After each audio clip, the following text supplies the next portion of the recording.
नमस्कार दोस्तों, स्वागत है आप सभी का आपके अपने YouTube चैनल एग्जाम जीके पर। आज मैं आपके लिए लेकर आया हूं साइंस के 100 स्पेशल वन लाइनर। दोस्तों स्पेशल इसलिए बोल रहा हूं क्योंकि ये विभिन्न प्रतियोगी परीक्षाओं में बार बार पूछे जाने वाले प्रश्न हैं और इन सभी को एक साथ आपके लिए बहुत ही कम टाइम में रिवीजन के लिए लेकर आया हूं।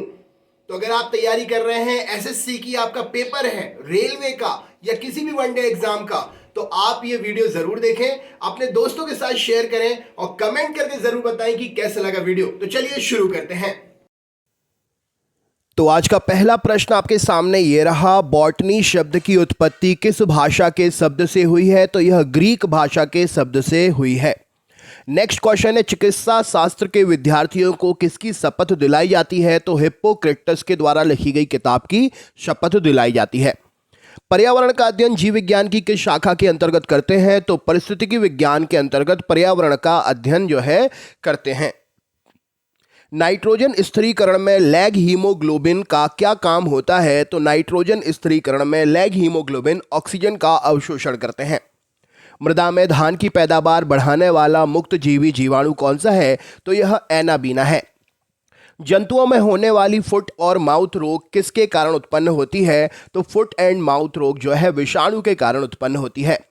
हाइड्रा की स्त्रावी कोशिकाओं में कौन सा सहजीवी शैवाल मिलता है? तो हाइड्रा की स्त्रावी कोशिकाओं में यूक्लोरेला नामक सहजीवी शैवाल मिलता है।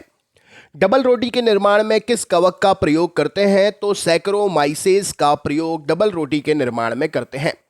पेड़ों की छालों पर उगने वाले लाइकेन को क्या कहा जाता है? तो इन्हें हम कार्टिकोल्स कहते हैं।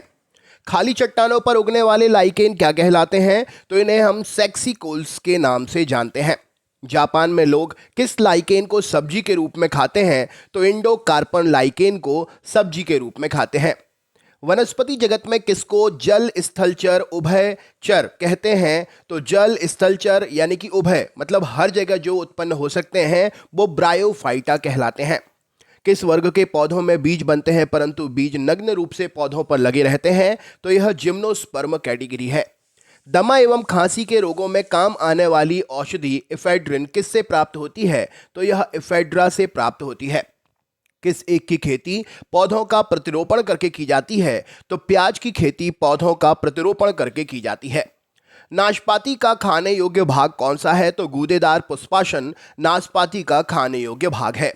किस पौधों में बीज बनते हैं लेकिन फल नहीं होते हैं? तो साइकस में बीज होते हैं लेकिन इसमें फल नहीं होता है। सामान्यतः अंकुरण के लिए किसकी आवश्यकता नहीं होती है? तो जमीन के अंदर प्रकाश नहीं जा सकता फिर भी बीज अंकुरित होते हैं, तो सामान्यतः अंकुरण के लिए प्रकाश की आवश्यकता नहीं होती। अंकुरण के बाद में प्रकाश संश्लेषण के लिए प्रकाश की आवश्यकता होती है। सजीव प्रजक अंकुरण में जो है सजीव प्रजक अंकुरण किस में पाया जाता है? तो राइजोफोरा जगत के जो भी पौधे होते हैं उनको सजीव प्रजक अंकुरण के रूप में हम समझ सकते हैं। किस चीज में अधिक खाने से ही केवल पृथ्वी की अधिक जनसंख्या का भरण पोषण हो सकता है? तो वनस्पति उत्पादों को खाने से पृथ्वी की अधिक जनसंख्या का भरण पोषण हो सकता है। तेल बीज वाली फसल किससे संबंधित होती है? तो यह क्रूसीफेरी कुल से संबंधित होती है। एट्रोपा बेलाडोना के किस भाग से बेलाडोना औषधि प्राप्त होती है? तो पत्तियों से बेलाडोना औषधि प्राप्त होती है। एफेड्रा पौधे का कौन सा भाग एफेड्रिन औषधि उत्पन्न करता है? तो तना जो है एफेड्रिन औषधि उत्पन्न करता है। पुष्प की सुखाई गई कलियों का प्रयोग मसालों के रूप में किया जाता है, कौन सा है वह? तो लौंग का प्रयोग मसाले के रूप में करते हैं। फूल गोभी यह पौधे के कौन से भाग से पाया जाता है? तो फूल गोभी जो है पौधे के पुष्प क्रम से उत्पन्न होता है। हल्दी चूर्ण टर्मरिक पौधे के किस भाग से प्राप्त होती है? तो शुष्क प्रकंद से प्राप्त होती है। सामान्यतः प्रयोग में आने वाला मसाला लौंग कहाँ से प्राप्त होता है? तो यह फूल की कली से प्राप्त होता है। किस फसल में एजोला एनाबीना जैव उर्वरक का काम करता है? तो चावल की फसल में काई के रूप में यह जैव उर्वरक के रूप में काम करता है। चिलगोजा निम्न में से किस प्रजाति के बीज से प्राप्त होता है? तो पाइन के बीज से चिलगोजा प्राप्त होता है। पौधे की वृद्धि के लिए कितने आवश्यक तत्वों की जरूरत होती है? तो 16 प्रकार के आवश्यक तत्वों की जरूरत होती है। धान का खैरा रोग या लघु पतन रोग किस तत्व की कमी से होता है? तो यह जस्ते की कमी से होता है। फूल गोभी का विटेल रोग किसकी कमी से होता है? तो फूल गोभी का विटेल रोग जो है यह कमी से होता है, ये तांबे की कमी से होता है। राइट आंसर हो जाएगा। अगला क्वेश्चन है, ऊर्जा रूपांतरण में से किसके द्वारा प्रकाश संश्लेषण की क्रिया संपादित होती है? तो ऊर्जा रूपांतरण में प्रकाश से रासायनिक ऊर्जा में ऊर्जा रूपांतरित होती है। प्रकाश संश्लेषण में हरे पौधे द्वारा कौन सी गैस छोड़ी जाती है? तो ऑक्सीजन गैस छोड़ी जाती है प्रकाश संश्लेषण में। कौन से पादक हार्मोन छिड़काव से अनिषेक फल प्राप्त कर सकते हैं? तो ऑक्सिन हार्मोन के छिड़काव से अनिषेक फल प्राप्त किए जा सकते हैं। प्रकाश अनुवर्ती संचलन किसके द्वारा नियंत्रित होता है? तो यह ऑक्सिन हार्मोन के द्वारा प्रकाश अनुवर्ती संचलन जो है नियंत्रित होता है। पादप वृद्धि अनुमापन के लिए भारतीय वैज्ञानिक कौन है जिन्होंने इस पर रिसर्च किया था? तो जेसी बोस ने इस पर रिसर्च किया था। किस पेड़ को अपनी वृद्धि के लिए सर्वाधिक मात्रा में जल की आवश्यकता होती है? तो यूकेलिप्टस सही उत्तर हो जाएगा। पेड़ों की पत्तियों में पाया जाने वाला हरा पदार्थ क्या कहलाता है? तो इसे हम क्लोरोफिल के नाम से जानते हैं। पादप रोगों का सबसे उत्तरदायी कारक क्या है? तो फफूंद पादप रोगों का सबसे उत्तरदायी कारक है। हरित बाली रोग किस फसल से संबंधित है? तो यह बाजरा फसल से संबंधित है। टिक्का रोग किस फसल से संबंधित है? तो यह मूंगफली में होने वाला रोग है। धान का प्रसिद्ध खैरा रोग किसके कारण से होता है? तो जस्ते की कमी के कारण से होता है। चाय में लाल रस्ट रोग किसके कारण से होता है? तो यह हरे शैवाल के कारण से होता है। फसलों पर आक्रमण करने की कीट की प्रायः कौन सी अवस्था अधिक हानि पहुंचाती है? तो कैटरपिलर अवस्था अधिक हानि पहुंचाती है। कौन सा जीवित ऊतक उच्च वर्गीय पौधों में जैव पोषक वाहक का काम करता है? तो फ्लोएम सही उत्तर हो जाएगा। पादपों में जल तथा खनिज लवणों का संचालन किसके द्वारा होता है? तो जाइलम के द्वारा होता है। एक वृक्ष की आयु का पता किसके द्वारा लगाया जा सकता है? तो वार्षिक वलयों की गिनती करके लगाया जा सकता है। संवहनीय पौधों में पानी ऊपर किससे जाता है? तो जाइलम टिश्यू के द्वारा संवहनीय पौधों में पानी ऊपर जाता है। जीन शब्द का प्रतिपादन किसने किया है? तो जोहानसन ने किया है। बारबरा मैक्लिंटॉक किस पौधे पर काम करने के लिए प्रसिद्ध है? तो इन्होंने मक्के के पौधे पर रिसर्च किया था। सन 1959 में डीएनए रूप से सब संश्लेषित करने हेतु नोबेल पुरस्कार किसको मिला था? तो डीएनए रूप का संश्लेषण करने के लिए 1959 में नोबेल पुरस्कार जो है कॉर्नबर्ग, ऑर्थर कॉर्नबर्ग को मिला था। किसके द्वारा आनुवांशिकता के विज्ञान को आनुवांशिकी कहा गया है? तो वॉटसन सही उत्तर हो जाएगा। सेल नाम किस जीव वैज्ञानिक ने सर्वप्रथम दिया था? तो रॉबर्ट हुक ने दिया था। कौन सी रचना जंतु कोशिका को वनस्पति कोशिका में बदलती है? तो सेंट्रियोल सही उत्तर हो जाएगा। कोशिका में राइबोसोम की अनुपस्थिति निम्न में से कौन सा कार्य संपादित नहीं करती है? तो प्रोटीन का संश्लेषण नहीं होगा अगर राइबोसोम अनुपस्थित है तो। यदि माइटोकॉन्ड्रिया काम करना बंद कर दे तो कोशिका में कौन सा काम नहीं हो पाएगा? तो भोजन का ऑक्सीकरण नहीं हो पाएगा। कोशिका का ऊर्जा ग्रह किसको कहा जाता है? तो माइटोकॉन्ड्रिया को कहते हैं। किसकी उपस्थिति के कारण किसी पादप कोशिका और पशु कोशिका में अंतर होता है? तो कोशिका भित्ति सही उत्तर हो जाएगा। कौन सा कोशिकांग प्रोटीन संश्लेषण में प्रमुख भूमिका निभाता है? तो एंडोप्लाज्मिक रेटिकुलम और राइबोसोम सही उत्तर हो जाएगा। प्रोग्राम्ड सेल डेथ का कोशिकीय एवं आणविक नियंत्रण क्या कहलाता है? तो इसे हम एजिंग कहते हैं। कौन सा अंगक प्रायः जंतु कोशिका में उपस्थित नहीं होता है? तो लवक प्रश्न का सही उत्तर हो जाएगा। जीव द्रव्य शब्द का प्रयोग सर्वप्रथम किसने किया था? तो पुरकिंजे के द्वारा जीव द्रव्य शब्द का सबसे पहले प्रयोग किया गया था। अगला क्वेश्चन देख लेते हैं। जीव द्रव्य जीवन का भौतिक आधार है, यह किसका कथन है? तो हक्सले के द्वारा यह कथन कहा गया था। डीएनए के द्विहेलिक्स प्रारूप को पहली बार किसने प्रस्तावित किया था? तो वॉटसन और क्रिक ने प्रस्तावित किया था। न्यूक्लियस की खोज सर्वप्रथम किसने की थी? तो रॉबर्ट ब्राउन ने की थी।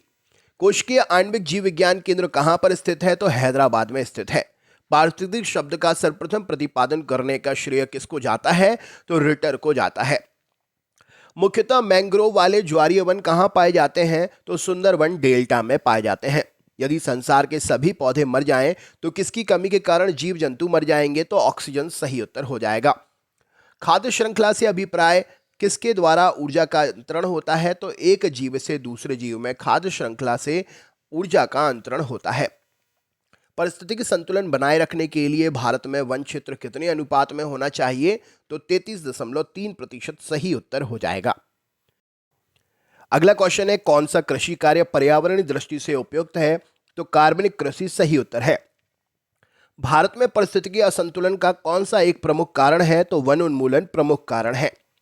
वह वर्णक जो वनस्पति को पराबैंगनी किरणों के दुष्प्रभाव से बचाता है तो वह फाइकोसाइनिन है। पारिस्थितिकी तंत्र में तत्वों के चक्रण को क्या कहते हैं? तो जैव भू रासायनिक चक्र कहते हैं। भारत में धारणीय विकास के दृष्टिकोण से विद्युत उत्पादन का सबसे अच्छा स्रोत क्या है? तो जल विद्युत है। धारणीय विकास जिसके उपयोग के संदर्भ में अंतरपीढ़ीगत संवेदनशीलता का विषय है, तो प्राकृतिक संसाधन अगर नष्ट हो गए तो आने वाली पीढ़ी इनका उपयोग नहीं कर पाएगी। एक मनुष्य के जीवन को पूर्ण रूप से धारण करने के लिए आवश्यक न्यूनतम भूमि को क्या कहते हैं? तो इसे हम पारिस्थितिकीय पदछाप कहते हैं। कौन सी गैस पृथ्वी पर हरित गृह प्रभाव में सर्वाधिक योगदान करती है? तो कार्बन डाइऑक्साइड सही उत्तर हो जाएगा। कौन सी गैस हीमोग्लोबिन से संयोग कर रक्त में एक विषैला पदार्थ बनाती है? तो कार्बन मोनोऑक्साइड सही उत्तर है। भोपाल में दुर्घटना किस गैस के रिसाव से हुई थी? तो मिथाइल आइसोसाइनाइड के रिसाव से हुई थी। किस वायु प्रदूषक के कारण मनुष्य में तंत्रिका तंत्र संबंधी रोग उत्पन्न होते हैं? तो सीसा सही उत्तर हो जाएगा। ऊर्जा के किस रूप में प्रदूषण की समस्या नहीं होती है? तो सौर ऊर्जा सही उत्तर हो जाएगा। वायुमंडल में जिस ओजोन छिद्र का पता लगाया गया है वह कहाँ है? तो वह अंटार्कटिका के ऊपर है। प्रदूषकों के रूप में फिनोलिक्स को गंदे पानी से किसका प्रयोग करके निकालते हैं? तो बहुलक अधिशोषण से निकालते हैं। सबसे खराब वायु प्रदूषक उत्पन्न करने वाला पदार्थ क्या है? तो कार्बन डाइऑक्साइड सही उत्तर हो जाएगा। भूमिगत जल के प्रवाह के साथ नीचे की ओर बहने वाले प्रदूषकों को क्या कहते हैं? तो इन्हें हम निश्चालक कहते हैं। अस्थियों का अध्ययन विज्ञान की किस शाखा के अंतर्गत करते हैं? तो ऑस्टियोलॉजी के अंतर्गत करते हैं। पैलियोंटोलॉजी के अंतर्गत किसका अध्ययन करते हैं? तो जीवाश्म का अध्ययन करते हैं।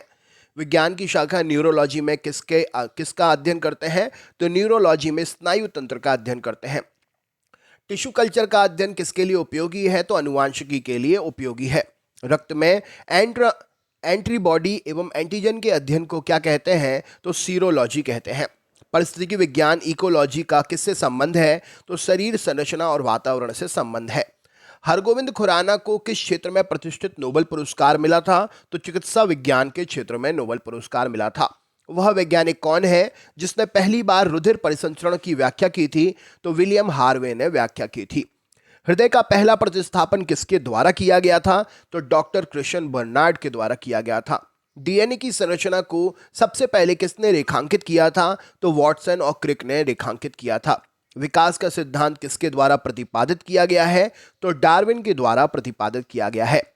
किसके द्वारा आनुवंशिकता के विज्ञान को आनुवंशिकी कहा गया है? तो वॉटसन ने आनुवंशिकता के विज्ञान को आनुवंशिकी कहा है। किस वैज्ञानिक ने खोज की थी कि मलेरिया मच्छरों द्वारा होता है? तो रोनाल्ड रॉस ने यह खोज की थी। कैसा लगा वीडियो कमेंट करके जरूर बताएं। चैनल पर नए हैं तो सब्सक्राइब करना ना भूलें। लाइक शेयर जरूर करें। मिलते हैं नेक्स्ट वीडियो में, तब तक के लिए बहुत बहुत धन्यवाद।